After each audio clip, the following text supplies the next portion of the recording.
Excellent. Ray Martin, thank you so much for speaking with MolksTVTalk. Hey mate, Steve, good to be here. Good to have you. Ray, you've been a journalist for quite a time now. I started very young, Steve, very young. You did? I mean, look, for a man of, 23, you're doing outrageously well. Amazing, yeah, amazing.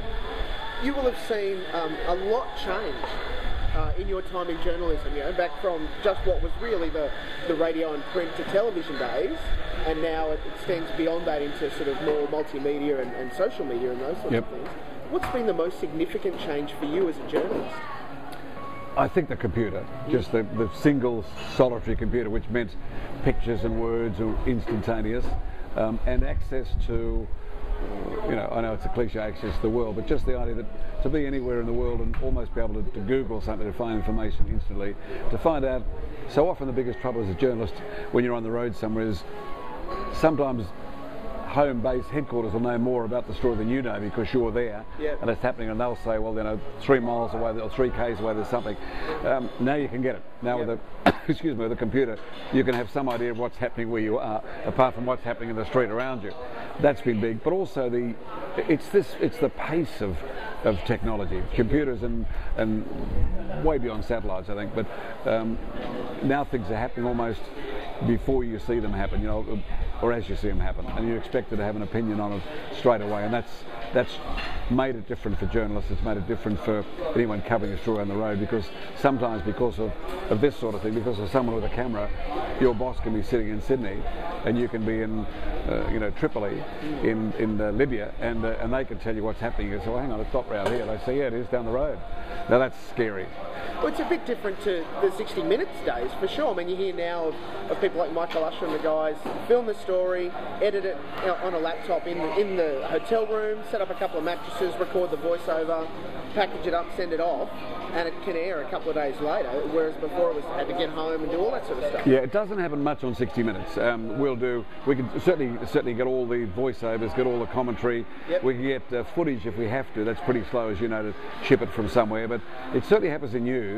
And I know when I was doing a current affair, when I first started 15 years ago, when we were doing a current affair hosting, I went to America and did one of the elections with Bill Clinton, and it took us about 2 hours to get out to a CBS base and send a promo through for our 60-minute story, or for a current affair rather, a promo through, and then 2 hours in the traffic to get back.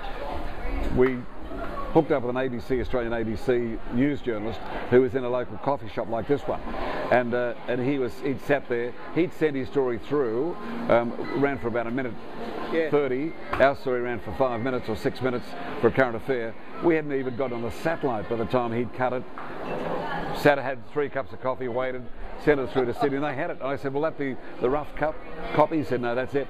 That's cut. No, it was just, even that was pretty scary. ABC Australia was light years in front of us at Channel 9. We've now picked up and joined the bunch.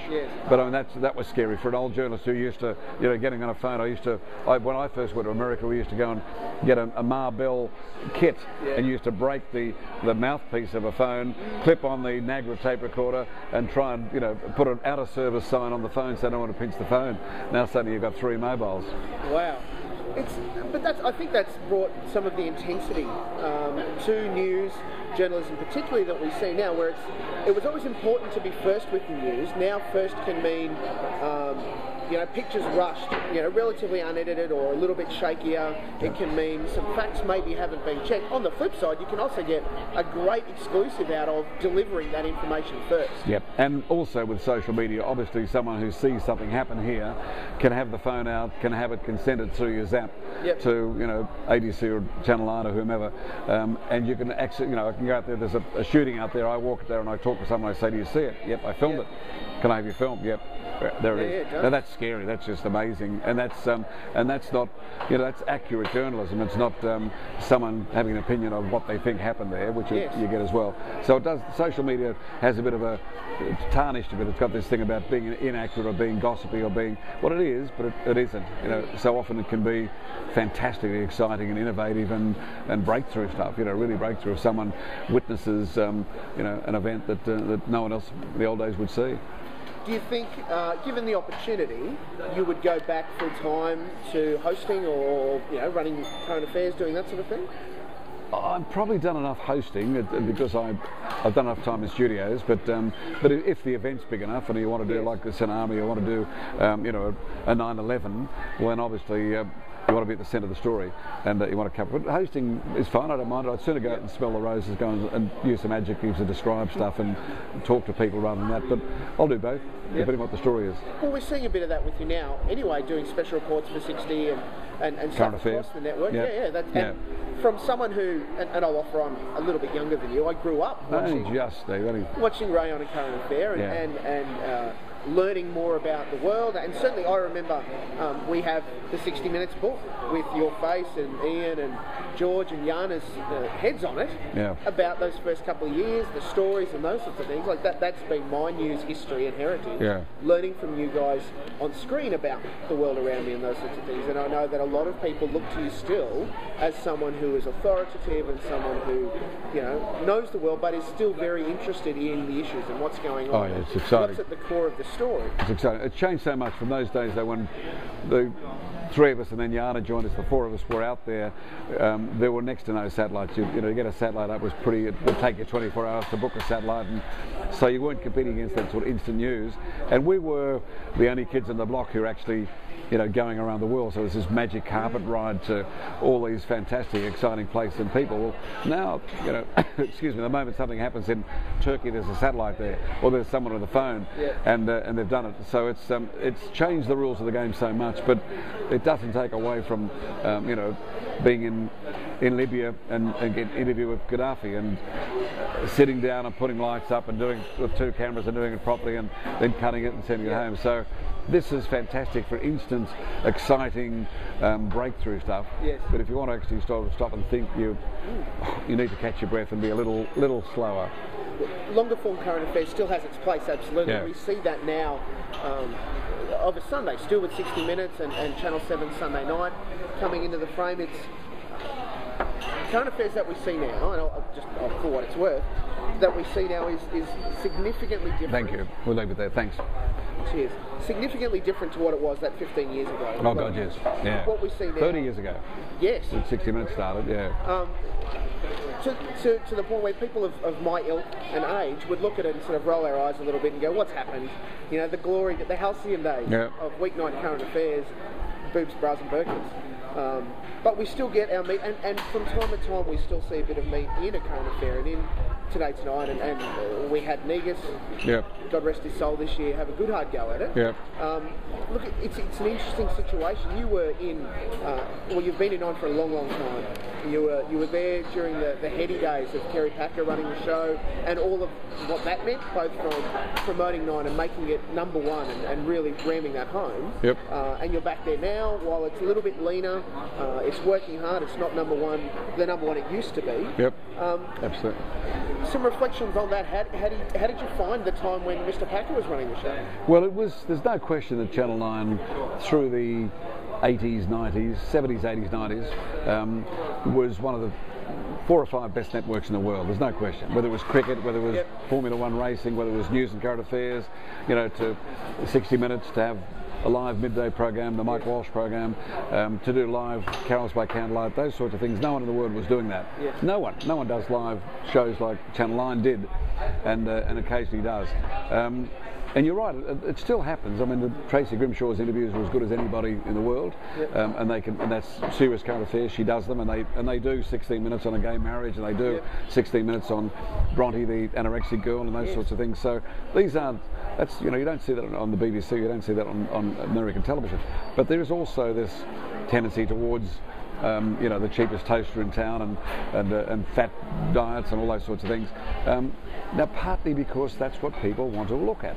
You can say, well, we don't want to look at it. That's so depressing, though, right? Well, but the trouble is you've got to give people what they want as well as what you think they want. For sure.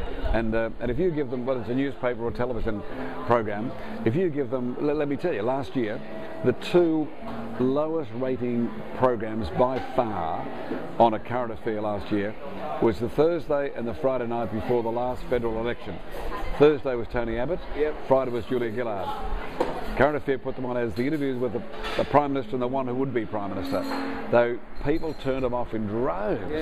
Now, you can't do that if you're in a commercial world. You can't say, well, you need to have this porridge because we're going to give you porridge. They say, no, We don't want porridge. They spit it out, and so you have to. Yes, you say, well, let's give them meat and potatoes, but you can't give them stuff they don't want. So if people want, George Negus says the reason why that program failed, he said, is because not enough of you buggers looking at the camera, not enough of you buggers wanted to watch it. Absolutely, and that's true.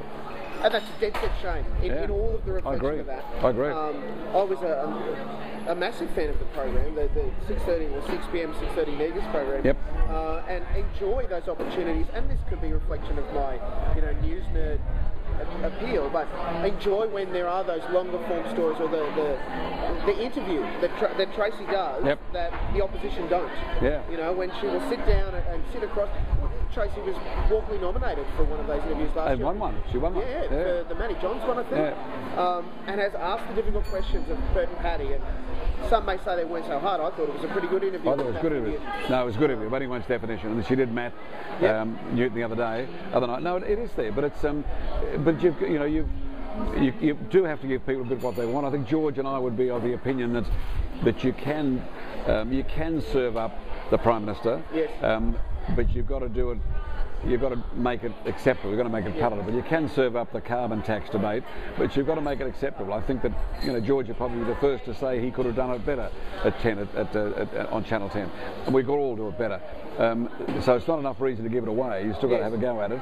But certainly also, maybe the politicians have been taught too much by the Kerry O'Briens and by these media classes, and so they now know how to non-speak.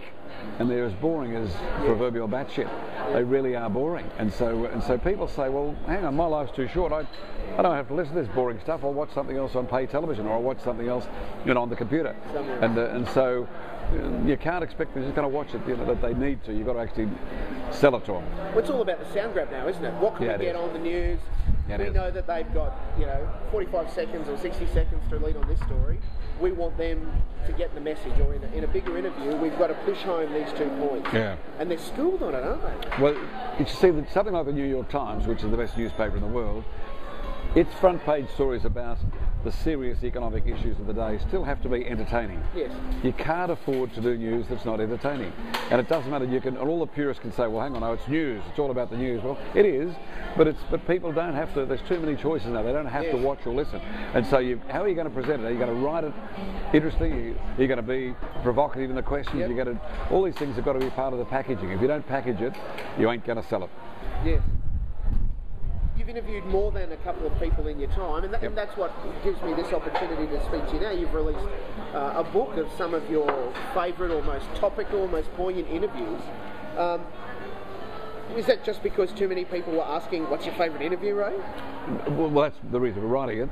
I've done about 10,000 interviews over the years, and they always ask, who was your favourite, and what were they like off camera, what were they like behind the scenes. And that was the reason, that was the genesis of the book, and that's what I wanted to write, and it was fun to do. It wasn't all interviews in that sense. It was also, I did a chapter on Darren Hench in this book.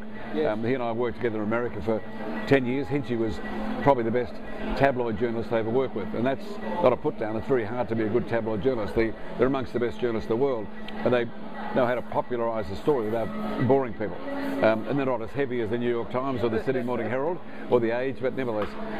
So I did Hinchy, I did Ronnie Biggs, the great train robber, whom I interviewed for Four Corners way back in the 70s, and he was in Rio, had jumped the fence in the jail in Wandsworth in London, and finished up in Australia working at Channel 9 as a carpenter in Melbourne for about 3 years, 2 doors down from the newsroom, and the news journalists didn't even know they had the great train robber in captivity.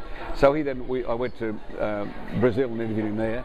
Now he was a fantastic larrikin, and he was like an Aussie almost. He was such a larrikin, a crook, not a criminal, and so I wanted to put him in, and I wanted to put Bob Dylan. I never interviewed Bob Dylan, but it was one of those that I would if he said tomorrow, even though I think everything I hear is a shocking interview.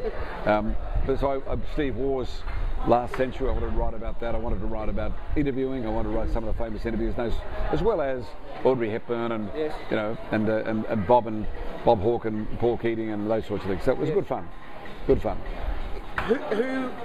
Who didn't you get that you really wanted, apart from say Bob Dylan? What was the interview you wanted that you just couldn't tie down? Oh, the Queen is the one that you'd want if she was prepared to talk, because she's been at the centre of so much of our lives and so much of world history, not just British, but world history for the last 50 years. She'd be fantastic, but she ain't going to talk. I've interviewed Prince Charles here in Brisbane, and Prince Philip. Interviewed them. That was good. The Pope would be good. Elvis, if he's still alive in Lithgow, as HG says he is, he'd be good to get Elvis or Frank Sinatra. But I guess people are movers and shakers, people who've done more than just politics, or more than just music, or more than just business. Kerry Packer was great. To get Kerry Packer was fantastic, and he was a one-off sort of character. But then again, the Robin Williams or the Michael Crawfords and people like this are also fantastic, because they're entertainers. They bring joy to our lives, and they make us laugh, and they sometimes make us cry. So they're fun. So there isn't one, but I guess the Queen is, because she's untouchable, that she isn't going to do it. That'd be fun. It'd be a great get, wouldn't it? Yeah. Majesty. That's what I feel like here. Anyway, what journalists are you watching? Who are the up and comers? Who are the people that you think are really doing a good job at the moment that we're seeing and hearing? I think Tony Jones is good. He's not an up and coming. He's been around for a long time, but he's very good. I think Lee Sales is terrific on the ABC. Yes. I like Stan Grant. He's not up and coming. He's been around for a while, but I think he was much better than he was given credit for in Frontline and some of the other programs that, as I was attacked in those days, as well. So, but I think Stan Grant's good. Generally the journalists who are appearing on, some of the younger ones, Michael Usher and other ones on 60 Minutes are good. Ben McCormick and Brady Halls on A Current Affair are as good as they get. Martin King's been there for a while, but Brady Halls and Ben McCormick are fantastic reporters. They'd be fantastic reporters in America or Britain as they are in Australia. We probably don't give enough credit to those, they're not so young. They've been around for 10 or 15 years longer, in Brady's case. But I think it's like playing a musical instrument, that you don't get really good young. You can be a go-getter, and you can put your foot in the door, and you can stand out when you're young. But it is like painting or music. You get better the older you get, and that doesn't sound self-indulgent for an old bloke like me to say it. But I think you do learn the tricks, and you start to write better, and you ask more sensible questions. But young people who've got the vitality and the energy and the hunger to go and do it. The hunger, and there are lots of those. I see lots of them, popping on the news programs, and I see them, and they haven't yet been around long enough to make their mark. But I'm impressed. I'm not disappointed, disillusioned about journalism. I think young men and women, especially some of the women now, are just fantastic. So I'm a big supporter. We're very lucky in Australia that there is an excellent kind of breeding ground, for lack of a better phrase, for journalists, both through print, through radio, through television, where they can really get their foot in and hone the craft and get to the point where they can have that good interview and do a good job of it. Yep, I agree. You recently appeared in a great sketch with The Chaser. Was that... you've said before, people have lampooned before, and Eric Bana most famously. What was it like to be a part of that, having it's fun. A swing? It's fun. I did The Chaser twice now, and on those things, and that's good fun, because it's we can take ourselves too seriously, and we're not brain surgeons as journalists. But we're the media, not we, but the media generally has great power, and I think we've got to remind people that we put our trousers on like everybody else, and we can be, we can stuff up, and we can be a goose just as much as the bloke next door. So those things where you have a bit of fun, and you let your hair down, and you get the mickey taken out of you, that's all right. That was a great sketch too, and they replayed it at the Walkley Awards. Oh, did they? Yeah. I didn't see that. They had to drop that in. It was wonderful. Ripping off Zoot Review. Brilliant. You're a cricket tragic. That's not an unreasonable call. How do you think the team are going this year? I can't believe we don't do better than we do. I can't believe there was even a dip, as there was, after we lost McGrath and Warren and the wars and so on, because the new generation of cricketers are so well trained and so skillful. I just thought we'd just keep this, high level that we've had. I think that, as we're seeing the new fast bowlers, we'll certainly see there are enough opening batsmen around the place. So I think Phil Hughes will do all right. I think he's got enough.